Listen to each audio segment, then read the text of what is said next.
வணக்கம். எல்லாரும் எப்படி இருக்கீங்க? நல்லா இருக்கீங்களா? சாப்பிட்டீங்களா? ஓகே, இன்றைக்கி நம்ம வீடியோவில் என்ன பார்க்க போகிறோம் அப்படின்னா, ரேஷன் அரிசியும் சாதாரண கடை அரிசியும் கலந்து இட்லி அரிசி, அதாவது ரெண்டுமே குண்டரிசி ரெண்டுமே கலந்து பச்சரிசி சேர்க்காமல் இட்லிக்கு எப்படி ஊற வைக்கணும், வீட்டுக்கு அரைக்கும் முறையை வந்து சொல்லுங்கன்னு சொல்லிட்டு கமெண்டில் வந்து அடிக்கடி கேட்டுகிட்டே இருந்தீங்க. ஸோ அதுக்கான வீடியோ தான் இன்றைக்கி நம்ம பார்க்க போகிறோம்.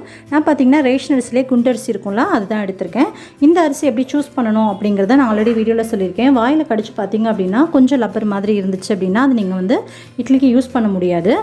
நல்லா வந்து நறுக்குன்னு கடிப்பட்டுச்சு அப்படின்னா அது வந்துட்டு இட்லிக்கு நல்லாயிருக்கும். ஓகேங்களா, கடுக்கடுக்குன்னு இருக்கணும். ஸோ இப்போ பார்த்தீங்கன்னா 2.5 உலக்க அளவுக்கு நான் வந்து ரேஷன் புழுங்கல் அரிசி குண்டரிசி சேர்த்துருக்கேன். சேர்த்துட்டு சேம் எடுத்த அதே அளவுக்கு வந்துட்டு நல்லரிசி, அதாவது கடையில் கிடைக்கும் இல்லையா, இந்த குண்டரிசின்னு சொல்லுவோம்ல, இட்லி அரிசி, அது வந்து 2.5 உலக்கு. இதுவும் வந்து புழுங்கல் அரிசி தாங்க. 2.5 உலக்கு அளவுக்கு புழுங்கல் அரிசி, கடை புழுங்கல் அரிசி சேர்த்துக்கிறேன். இப்போ ரெண்டையுமே ஒன்றா கலந்து சரிக்கு சரி நான் சேர்த்துருக்கேன். கிட்டத்தட்ட பார்த்திங்கன்னா 5 உலக்கு நமக்கு கணக்கில் வந்துடும். ஏற்கனவே நிறைய பேர் வந்து கேட்ட கேள்வியே வந்து கமெண்ட்ஸில் கேட்டுகிட்டே இருக்கீங்க ரிப்பீட்டடாக. ஸோ அதனால் வந்து நானும் சில வீடியோங்களில் சொல்ல வேண்டிய நீங்கள் கேட்குற கேள்விக்கு மறுபடியும் சொல்கிறதுனால அடிக்கடி வீடியோஸில் ஷேர் பண்ணுற மாதிரி சில விஷயங்கள் இருக்குது. ஸோ இப்போ பார்த்திங்க அப்படின்னா 5 உலக்கு அளவுக்கு அரிசி வந்து சேர்த்தாச்சு. இதை வந்துட்டு நல்லா கழுவி எடுத்துக்கோங்க. 4லேருந்து 5 டைம் வந்து உப்பு தண்ணியோ நீங்கள் என்ன தண்ணி யூஸ் பண்ணீங்களோ அதை நல்லா ஊற்றி வாஷ் பண்ணி எடுத்துருங்க. எடுத்ததுக்கப்புறமா நீங்கள் ஊற வைக்க வேண்டிய தண்ணி வந்துட்டு நல்ல தண்ணி ஊற்றி வாஷ் பண்ணணும். சரிங்களா, நல்ல தண்ணி ஊற்றி ஊற வைக்கணும். அதை ரொம்ப முக்கியமாக பார்த்துக்கோங்க. ஒவ்வொரு வீடியோவில் மெஷர்மெண்ட் சொல்லுங்கள், இவ்வளோக்கு என்ன மெஷர்மெண்ட் அப்படின்னு நீங்கள் கேட்டிங்க அப்படின்னா நிறைய விஷயங்கள் இருக்குது. ஜஸ்ட்டு மெஷர்மெண்ட் நான் சொல்கிறதுனால நீங்கள் நல்லாவே வரல இட்லி அப்படின்னா நீங்கள் கண்டிப்பாக வந்து கமெண்ட்ஸ்லேயே என்னை திட்டுவீங்க, நீங்கள் சொன்ன மெஷர்மெண்ட் போட்டு இட்லி வந்து நல்லா வரலன்னு. ஸோ அதனால் வீடியோவை வந்து ஸ்கிப் பண்ணாமல் கடைசி வரைக்கும் பார்த்தீங்க அப்படின்னா தான் அதுக்குண்டான விஷயங்கள் எல்லாமே உங்களுக்கு புரியும். ஸோ அதனால் வந்து சின்ன டிப்ஸ் எல்லாம் கூட நீங்கள் ஃபாலோ பண்ணணும். அதுக்காக தான் சொல்ல வரேன்.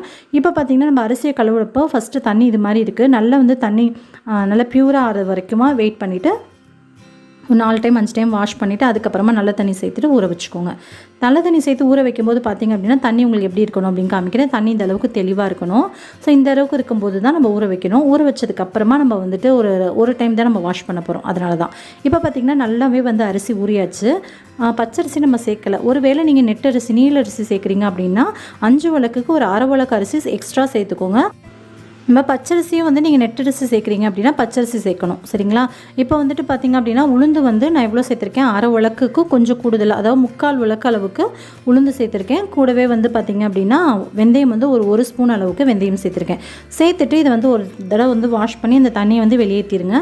அதுக்கப்புறமா நம்ம ஊற வைக்க போகிற தண்ணி வந்துட்டு நம்ம உளுந்து அரைக்கிறதுக்கு யூஸ் பண்ணிக்கணும்.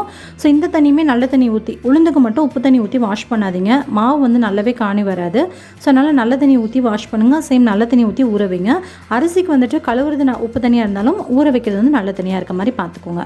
இப்போ வந்து உளுந்து ஊறியாச்சு. அரிசி ஊறி 2 மணி நேரம் கழிச்சு தான் உளுந்து நான் ஊற வச்சுருக்கேன். கிட்டத்தட்ட டோட்டலாக அரிசி வந்து ஒரு 3 மணி நேரம் வரைக்கும் ஊறியாச்சு. உளுந்து வந்து 1 மணி நேரம் ஊறியிருக்கு. இப்போ உளுந்து வந்துட்டு அந்த தண்ணியை மட்டும் வடித்து வேறு பாத்திரத்தில் வச்சுக்கோங்க. இது வந்து நம்ம உளுந்து அரைக்க யூஸ் பண்ண போகிறோம். ஓகேவா, இப்போ பார்த்திங்க அப்படின்னா கிரைண்டர் கழுவி ரெடியாக இருக்குது. இந்த டைமில் நம்ம உளுந்து வந்து சேர்த்துடலாம். ஸோ நம்ம சேனலில் இட்லி சம்மந்தமான நிறைய வீடியோ ஷேர் பண்ணியிருக்கேன். இது வரைக்கும் நீங்கள் பார்க்கல அப்படின்னா கீழே டிஸ்கிரிப்ஷனில் பிளேலிஸ்ட்டோட லிங்க் இருக்குது, செக் அவுட் பண்ணிக்கோங்க. நம்ம வீட்டில் இட்லி மாவு பிஸ்னஸ் பண்ணிகிட்டு இருக்கோம் அப்படின்றதுனால அதை பற்றின வீடியோஸ் நிறைய ஷேர் பண்ணிகிட்ருக்கேன். ஸோ உங்களுக்கு யூஸ்ஃபுல்லாக இருக்கும், கண்டிப்பாக செக் அவுட் பண்ணி பாருங்கள். உங்களுடைய டவுட்ஸ்க்கு கூட நிறைய வீடியோஸில் உங்களுக்கு கிளியராக ஆகலாம். ஓகேவா, இப்போ பார்த்தீங்கன்னா உளுந்து அரைக்கும் போது பார்த்திங்க அப்படின்னா எப்படி அரைக்கணும் அப்படின்றது தனியான வீடியோவே போட்டிருக்கேன், உளுந்துக்கு எப்படி அரைக்கணும் அப்படின்னு சொல்லிட்டு. பட் நான் வீடியோலேயும் சொல்கிறேன், கொஞ்சமாக வந்து உளுந்து சைடில் உள்ள இது எல்லாத்தையுமே எடுத்து விட்டு நீங்கள் அரைச்சிக்கணும். அப்படியே நீங்கள் விட்டுட்டு அந்த சைடு போயிட்டீங்க அப்படின்னா உளுந்தெல்லாம் ஒரு பக்கம் தேங்கி நின்றுட்டு மாவே மேலே காணி வராது. கொஞ்சமாக தண்ணி தெளித்து அரைச்சிக்கோங்க. உளுந்து வந்து இந்த அளவுக்கு சாஃப்டாக பஞ்சு மாதிரி வரணும். எடுத்து விட்டோம் அப்படின்னா ரொம்ப திக்காகவும் இருக்கக்கூடாது, வடைக்கெல்லாம் ஆற்ற மாதிரி இருக்கக்கூடாது, அதே மாதிரி ரொம்ப தண்ணி மாதிரி இருக்கக்கூடாது. எடுத்து விட்டோன்னா இந்த மாதிரி இருந்துச்சு அப்படின்னா தான் இட்லிக்கு நம்ம கரைக்கும் போது ரொம்ப நல்லாயிருக்கும். இப்போ உளுந்து வந்து நான் வலித்து வேறு பாத்திரத்தில் வச்சுட்டு அரிசி வந்து ஊறின அரிசியை இப்போ நம்ம சேர்த்து அரைக்க போகிறோம்.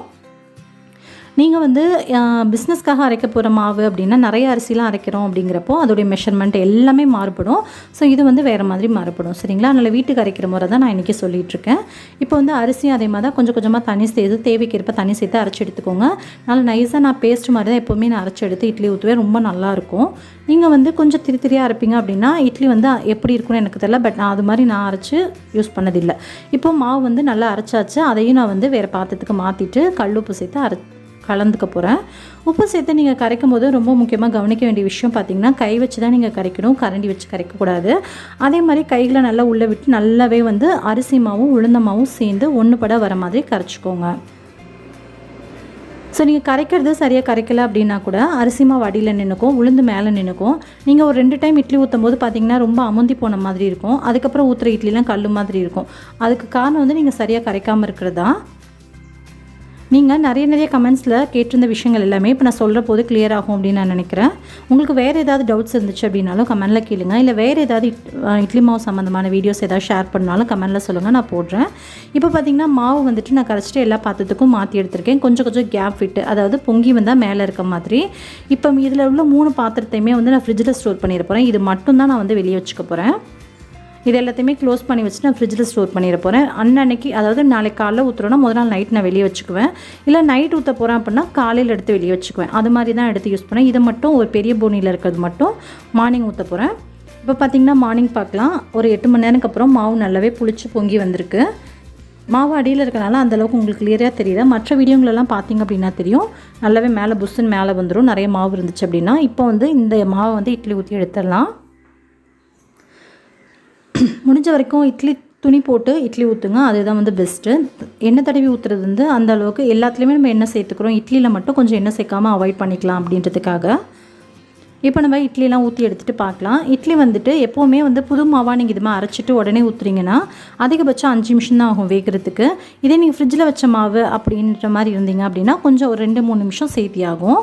தண்ணி நல்லா கொதிச்சதுக்கப்புறம் அடித்தட்டை வைங்க. அதுக்கு மேலே 2 இட்லிக்கு 1 இட்லி நடுவில் வர மாதிரி மேல் தட்டையும் வைங்க. அப்போ உங்களுக்கு அடித்தட்டில் தண்ணி அதிகமாக வேர்த்து வடியாது. இப்போ க்ளோஸ் பண்ணி வச்சுட்டு ஒரு 5 நிமிஷம் கழித்து பார்க்கலாம். 5 நிமிஷத்துக்கு மேலே இட்லியை வேக விடாதீங்க. ரொம்ப டைம் வெந்துச்சு அப்படின்னாலும் இட்லி ரொம்ப களி மாதிரி ஆகிடும். ஒரு பக்கம் சாம்பார் அடுப்பில் இருக்குது, இன்னொரு பக்கம் இட்லியும் வெந்தாச்சு. இப்போ பார்த்திங்கன்னா இட்லி வேக வச்சு எடுத்துகிட்டு வந்தாச்சு. இப்போ திருப்பி போட்டு எடுத்துடலாம். தேவைப்பட்ட தண்ணி தெளித்து எடுத்துக்கோங்க, இன்னும் இட்லி ஒட்டாமல் வரும். இப்போ பார்த்திங்கன்னா நம்மளோட சூப்பரான இட்லி எல்லாம் ரெடி ஆகியாச்சு. பாருங்கள், ரேஷன் அரிசி சேர்த்தோம் அப்படின்றதே தெரியாத மாதிரி இருக்குது. கொஞ்சம் கூட கைகளையும் ஒட்டவே இல்லை, பிசுன்னு அது மாதிரிலாம் எதுவுமே இல்லை. அதுக்கு காரணம் நம்ம சேர்க்குற அரிசி வந்து நல்ல அரிசியாக இருக்க மாதிரி பார்த்துக்கோங்க. பாருங்கள் எந்த அளவுக்கு சாஃப்டாக பஞ்சு மாதிரி இருக்குன்னு. கண்டிப்பாக நீங்களும் இதே மெஷர்மெண்ட்டோட ட்ரை பண்ணி பாருங்கள். ட்ரை பண்ணி பார்த்துட்டு எப்படி வந்துச்சுன்றதை கீழே கமெண்ட் பண்ண மறந்துடாதீங்க. உங்களுடைய கமெண்ட்ஸ்க்காக நான் வெயிட்டிங். அவ்வளோதான். உங்களுக்கு இந்த வீடியோ பிடிச்சிருந்தா வீடியோக்கு ஒரு லைக் கொடுங்க. மறக்காமல் நம்ம சேனலை சப்ஸ்கிரைப் பண்ணிக்கோங்க. இன்றைக்கி நான் இட்லி சாம்பாரோடு நான் சர்வ் பண்ண போகிறேன். ஸோ பார்த்திங்க அப்படின்னா நம்ம சேனலே ஆல்ரெடி வந்து ரோட்டு கடை சாம்பார் நிறைய இட்லி சாம்பார் வகைகள் வந்து நான் ஷேர் பண்ணியிருக்கேன். அந்த வீடியோட லிங்க் எல்லாமே கீழே டிஸ்கிரிப்ஷனில் கொடுக்குறேன், உங்களுக்கு வேணால் செக் அவுட் பண்ணிக்கோங்க. ஓகே ஃப்ரெண்ட்ஸ், உங்களுக்கு இந்த வீடியோ பிடிச்சா வீடியோக்கு லைக் கொடுங்க. மறக்காமல் நம்ம சேனல் சப்ஸ்கிரைப் பண்ணிக்கோங்க. கூட வர பெல் ஐக்கானை கிளிக் பண்ணிக்கோங்க, ஆல் அப்படின்ற ஆப்ஷனையும் கிளிக் பண்ணிடுங்க. ஸோ தட் நான் போடக்கூடிய வீடியோஸ்லாம் உங்களுக்கு ஒன்று நோட்டிஃபிகேஷன் மூலியமாக வந்து சேரும். நீங்களும் மிஸ் பண்ணாமல் பார்க்கலாம். உங்களை இன்னொரு வீடியோவில் மீட் பண்ணுறேன். Bye, thank you.